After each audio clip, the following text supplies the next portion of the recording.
Mary is a 15-year-old girl.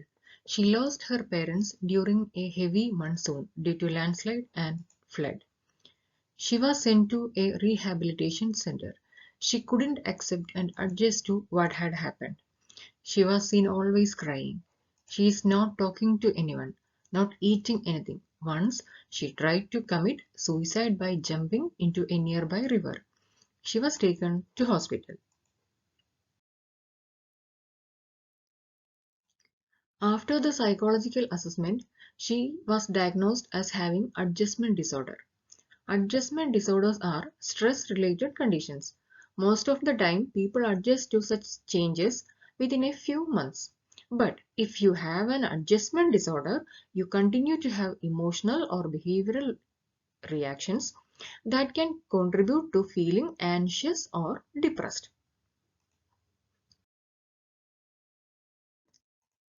Types: adjustment disorder with depressed mood. People diagnosed with this type of adjustment disorder tend to experience feelings of sadness and hopelessness. It is also associated with crying. You may also find that you no longer enjoy activities that you did formerly. Adjustment disorder with anxiety. Symptoms associated with adjustment disorder with anxiety include feeling overwhelmed, anxious, and worried. People with this disorder may also have problems with concentration and memory. For children, this diagnosis is usually associated with separation anxiety from parents and loved ones. Adjustment disorder with mixed anxiety and depressed mood. People with this kind of adjustment disorder experience both depression and anxiety. Adjustment disorder with disturbance of conduct. Symptoms of this type of adjustment disorder mainly involve behavioral issues like driving recklessly or starting fights. Teens with this disorder may steal or vandalize property. They might also start missing school. Adjustment disorder with mixed disturbance of emotions and conduct. Symptoms linked to this type of adjustment disorder include depression, anxiety, and behavioral problems. Adjustment disorder unspecified. Those diagnosed with adjustment disorder unspecified have symptoms that aren't associated with the other types of adjustment disorder.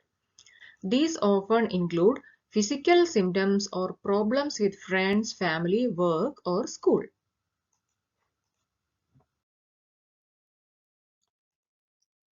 Symptoms. Symptoms may vary according to the age of the person experiencing the condition. Children and teens are more likely to display behavioral symptoms such as school problems or acting out.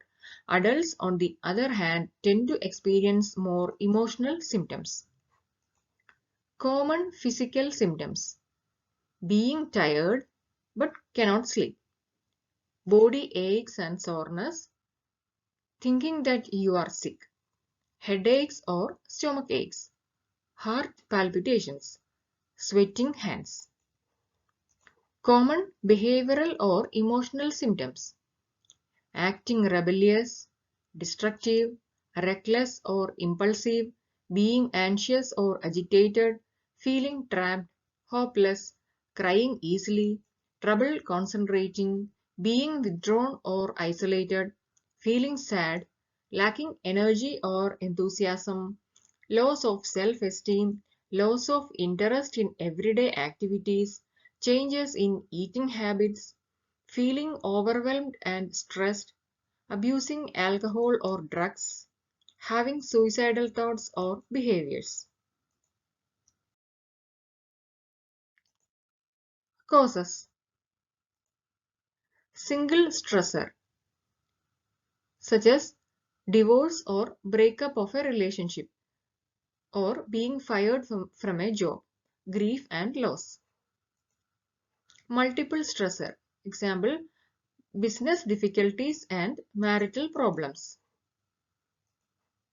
Recurrent stressor, such as business crisis, unfulfilling sexual relationships. Continuous stressor.